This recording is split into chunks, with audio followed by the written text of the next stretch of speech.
Assalamualaikum warahmatullahi wabarakatuh. Sampurasun, Mugia Rahayu, Sagung Dumadi.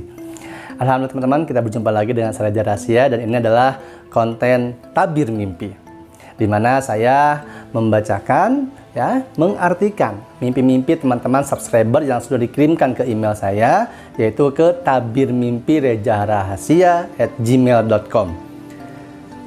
Email yang teman-teman kirimkan, insya Allah saya akan baca satu persatu sesuai dengan urutan teman-teman mengirimkannya kepada saya. Siapa yang jauh lebih dahulu untuk mengirimkannya. Dan semua yang saya sampaikan ini teman-teman, ini jangan ditelan mentah-mentah, ya, dikaji dan olah kembali. Karena ini hanyalah sebuah referensi dari saya, ya, yang ada dari diri saya, sesuai dengan pengetahuan saya, sesuai dengan pengalaman saya. Saya serahkan kepada Anda kembali, benar atau salahnya relatif, tergantung Anda bagaimana menyikapinya. Ya, nah sebelum kita memulai teman-teman untuk tabir mimpinya, ada salah satu subscriber, ya, beberapa sebenarnya, yang menyarankan saya untuk Kang Reza coba setiap kontennya membaca sholawat, mengajak bersolawat. Setelah saya kaji, saya pikir lagi, ya, ternyata ini memang saya akan coba untuk selalu menyantumkan, memasukkan sholawat ke dalam konten-konten saya. Karena saya mengetahui bahwa ada riwayat di mana ketika seseorang bersolawat kepada baginda Nabi Muhammad Rasulullah SAW, roh baginda Nabi Muhammad itu dimasukkan kembali ke jasadnya dan membalas salam manusia tersebut. Allahu a'lam bishawab. Oleh karenanya saya akan mencoba, insya Allah mudah-mudahan istiqomah, dan mohon maaf kepada teman-teman apabila lafal saya, nada saya, suara saya kurang enak didengar ketika bersolawat. Saya hanya ingin bersolawat dan mengajak bersolawat. Salawat yang paling sering, mungkin yang paling lumrah, ya, yang paling banyak didengar oleh teman-teman semua. Yuk, mari kita bersalawat terlebih dahulu. Allahumma sholli wa sallim ala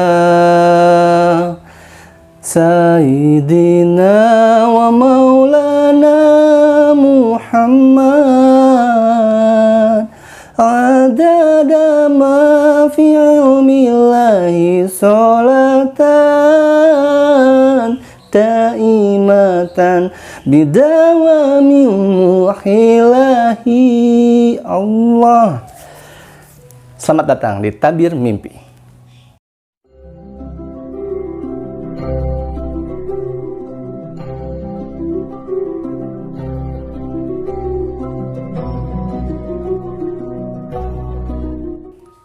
Alhamdulillah, baik teman-teman, kita bacakan email yang sudah masuk di tabirmimpi@rejarahasia@gmail.com, ya.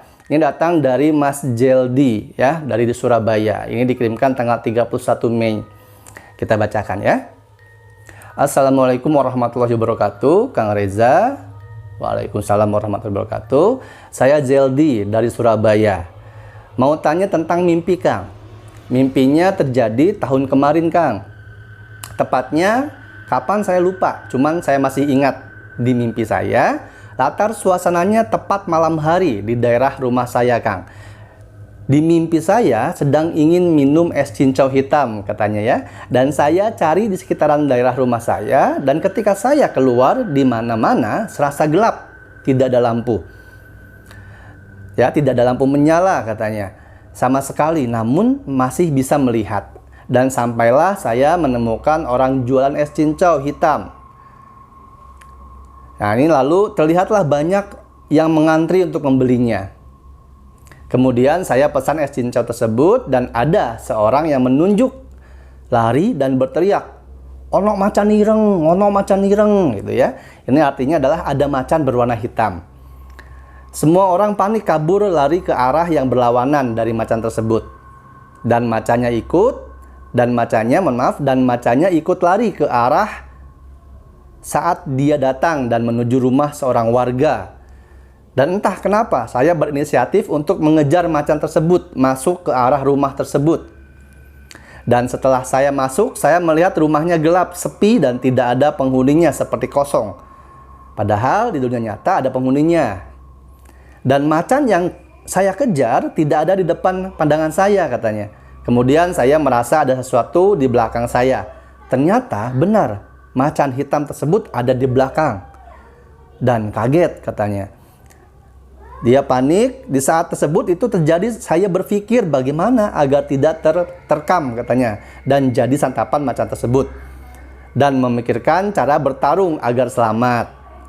Dan ketika saya memikirkan hal-hal tersebut, saya kayak merasa hewan ini tidak akan menyakiti saya. Ternyata benar, macan tersebut mendekat ke tangan saya seperti ingin dielus-elus atau diusap-usap. Tapi saya belum sempat mengelus-elus. Setelah itu saya terbangun dari mimpi, Kang. Nah, dari belum sempat mengelus-elusnya ya, bangun dari mimpi. Nah, dibangunkan teman saya karena udah waktunya siap-siap untuk berangkat kerja. Sekian, Kang, cerita saya, terima kasih. Baik, terima kasih Mas Jeldi dari Surabaya ya. Ini akan lebih lengkap kalau Mas Jeldi bilang bahwa berangkat kerjanya itu jam berapa, pagi, siang, atau sore. Karena itu juga pengaruh ya, pengaruh. Mimpi yang berlangsung ketika selesai sholat subuh atau pagi itu berpengaruh dan beda ketika mimpi siang hari, sore, atau malam, itu berbeda. Tapi tidak apa-apa, ini mimpinya cukup detail, cukup lengkap ya. Bismillahirrahmanirrahim. Bismillahirrahmanirrahim. Saya akan coba mentakwilkan mimpinya dengan saya yang mohon maaf dengan apa yang saya ketahui, yang insya Allah semoga Allah mengizinkan mentakwilkan mimpinya sesuai dengan apa yang terjadi atau arahan yang ada pada Mas Jeldi ya. Ya, sebelumnya saya ingin bersalawat dulu kepada Nabi Yusuf alaihissalam karena beliau adalah baginda yang memiliki mukjizat untuk menakwilkan mimpi. Assalamualaikum ya Nabiullah Nabi Yusuf alaihissalam. Assalamualaikum. Baik, Mas Jeldi, ini akan saya terangkan, akan saya jabarkan secara langsung saja ya. Saya tidak akan jabarkan perinci satu persatu simbol-simbolnya artinya apa yang di mimpi ini. Tapi simbol-simbol yang terdapat di mimpinya Mas Jeldi itu cukup nyata, cukup jelas ya. Baik, intinya gini Mas Jeldi. Mimpi Mas Jeldi ini adalah petunjuk untuk Mas Jeldi ya. Kegelapan, gelap malam itu artinya adalah sebuah kebuntuan ya, kebuntuan berpikir, merasa, atau saat Mas Jeldi bermimpi itu Mas Jeldi sedang mengalami sesuatu kejadian, perkara, persoalan, atau ada yang sedang dihadapi yang dimana Mas Jeldi tidak tahu jawabannya apa ya. Nah, di sini ketika ada muncul seekor macan ya, macan ini biasanya yang saya ketahui simbolisasinya adalah dari hawa nafsu ya, kebuasan, keserakahan. Allahualam bisawab. Namun di sini macannya macan hitam. Nah, artinya nafsu itu teman-teman terbagi dari beberapa. Ada nafsu baik ya, ada nafsu mutmainah, ada nafsu mutmainah, ada nafsu juga lawamah, syawiyah, dan lain sebagainya. Ada nafsu baik, ada nafsu baik. Nafsu buruk bisa dijadikan sebagai nafsu baik, yaitu digiring kepada ibadah. Nah, di sini macan hitam ini memiliki artian bahwa macan hitam ini adalah sosok atau sifat karakter hawa nafsu ya, hawa nafsu, keserakahan. Hitam ini kebuntuan sikap, jadi keegoisan, ketertutupan rasa, ketertutupan pikir dan jiwa yang dinaungi atau yang terkurung oleh hawa nafsu. Dan ketika harimau atau macan hitam ini muncul, semua warga lari dan takut. Mas Jeldi pun ini sempat akan lari dan takut, tapi ketika itu berpikir bahwa sepertinya macan ini tidak akan membahayakan. Lalu Mas Jeldi balik arah dan berusaha untuk bagaimana caranya menghadapi, malah berpikir untuk bagaimana cara untuk berkelahi, caranya bagaimana mengatasi macan tersebut. Nah, lalu ternyata benar ketika Mas Jeldi merasakan bahwa macan ini tidak akan menyakiti dia ya. Mas Jeldi merasa bisa mengelus-elusnya dan macan itu bisa ditundukkan ya. Nah, ini kalau kita masukkan ke dalam arti mimpinya serta apa yang saya ketahui, mimpi Mas Jeldi ini adalah petunjuk untuk Mas Jeldi bahwa ketika Mas Jeldi mengalami segala sesuatu yang membutakan hati, membutakan pikir, membutakan rasa, maka tetap berpegang teguh keyakinan kepada rasa diri jiwa batinnya Mas Jeldi ya. Jangan terpedaya, tertipu oleh hawa nafsu, walaupun hawa nafsu itu berbentuk menakutkan. Seperti yang kita ketahui, hawa nafsu menjerumuskan, tapi Mas Jeldi bisa berbalik arah, tidak terjerumus, dan malah meyakini bahwa dia bisa menaklukkan, bisa menundukkan. Itu disimbolkan dengan tangan yang seolah-olah bisa mengelus-elus. Maka kontrollah dirimu, hadapi, kalahkan, kendalikan hawa nafsumu yang bisa menjerumuskan dan membahayakan. Itu yang saya dapatkan dari mimpi Mas Jildi ini. Insya Allah menjawab mudah-mudahan ya. Kalaupun tidak, mohon maaf, ini hanya dari apa yang saya ketahui. Salah benar itu kembali kepada teman-teman semua dan kepada Mas Jildi. Apakah mimpi itu tersebut sudah Mas Jildi jalani? Karena itu setahun yang lalu kalau tidak salah di sini ya.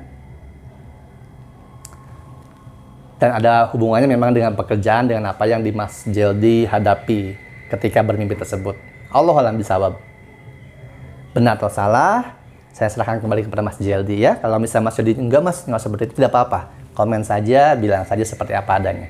Hanya saya menangkap inti dari mimpinya adalah Mas Jildi harus bagaimanapun, seperti apapun halangan rintang yang dihadapi oleh Mas Jildi, ya, harus tetap bisa berpikir jernih, walaupun dikejar bahaya, dipepet keadaan, harus tetap bisa berpikir jernih dan berusaha menyelesaikan masalah dengan apa yang Mas Jildi punya, dengan tangan Mas Jildi sendiri, dengan meminta doa kepada Allah Subhanahu wa taala dan syafaat Nabi Muhammad Rasulullah SAW supaya bisa menundukkan hawa nafsu yang membahayakan dan tidak terjebak dalam kegelapan berpikir, kebuntuan hati, kebuntuan rasa, kebuntuan jiwa. Itu sekiranya yang saya bisa sampaikan. Mohon maaf salah kurangnya kepada Mas Jildi khususnya dan kepada teman-teman yang mendengarkan. Insya Allah kita akan bertemu lagi di tabir mimpi yang lainnya. Karena saya sudah melihat ada beberapa juga banyak yang mengirim mimpinya ke tabir mimpi. Semua yang saya sampaikan, Allahu a'lam bishawab, hanya sebagai bahan referensi saya untuk teman-teman dan untuk Mas Jildi. Ya, jadi kalau misalnya teman-teman, ini juga saya mungkin akan terus berpakaian hitam seperti ini kalau untuk membacakan mimpi-mimpi teman-teman. Ya, insya Allah. Jaga hati, jaga pikir, jaga rasa, dan jangan takut. Wassalamualaikum warahmatullahi wabarakatuh. Salam damai seluruh alam.